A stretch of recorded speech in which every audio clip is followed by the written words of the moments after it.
তিলোত্তমার ঘটনাটা যেদিন ঘটে সেদিনই প্রথম আমি একটা নিউজ চ্যানেলে জানতে পারি। সেদিন সারা রাত আমার ঘুম হয়নি, শুধু ভাবছিলাম কেন সেদিন মেয়েটা ডিউটিতে গেল। আমার মেজ বোনের সঙ্গে আলোচনা করলাম তো জানতে পারলাম ও প্রচণ্ড কেঁদেছিল ঘটনাটা জানার পর। আমি চাই দোষীরা চরম শাস্তি পাক, যেন এমন ঘটনা আমাদের দেশে আর না ঘটে। যত তাড়াতাড়ি এর বিচার হবে ততই ভালো, পরিস্থিতি যেন আবার স্বাভাবিক হয়ে ওঠে।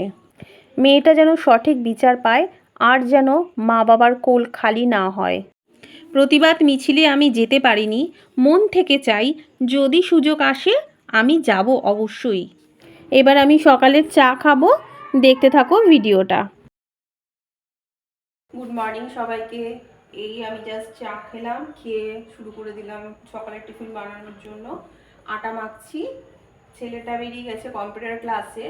আজকে একটু লেট করেই আমি উঠেছি, 8টা নাগাদ উঠেছি আমি। অন্যদিন তো অনেক সকালে উঠতে হয়, 6:30 মধ্যে আমি উঠে পড়ি। তো আটাটা মেখে এখন রুটি বানাবো। তারপর ছেলেটা আসবে, এসে 10টার সময় ও চলে আসবে। এসে টিফিন খেয়ে আবার যাবে প্র্যাকটিসে, ক্রিকেটে।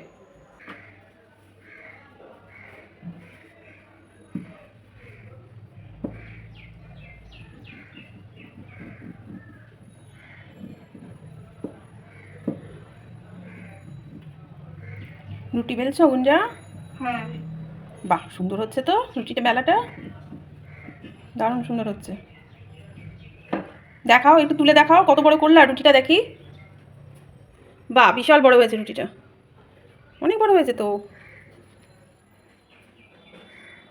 এটাকে কি করবা, পরোটার মতো করবা? হ্যাঁ।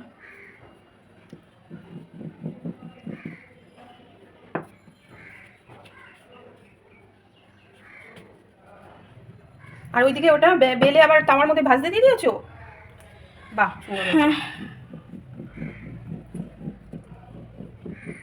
এত সুন্দর বেলা আমি তো পারবো না এক হাতে গুঞ্জা।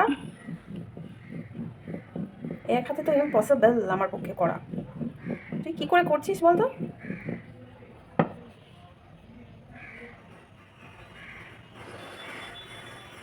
দারুণ হচ্ছে।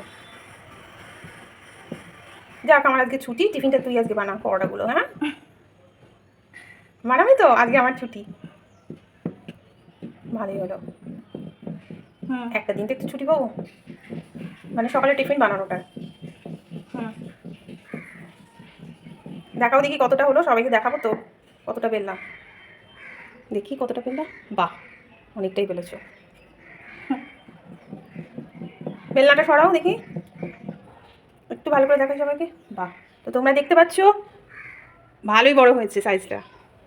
দেখতে পাচ্ছ বন্ধুরা, আমার মেয়ে গুঞ্জা কত সুন্দর একটা পরোটা বানিয়ে ফেললো, আর সেটা এক হাতে বানাচ্ছে।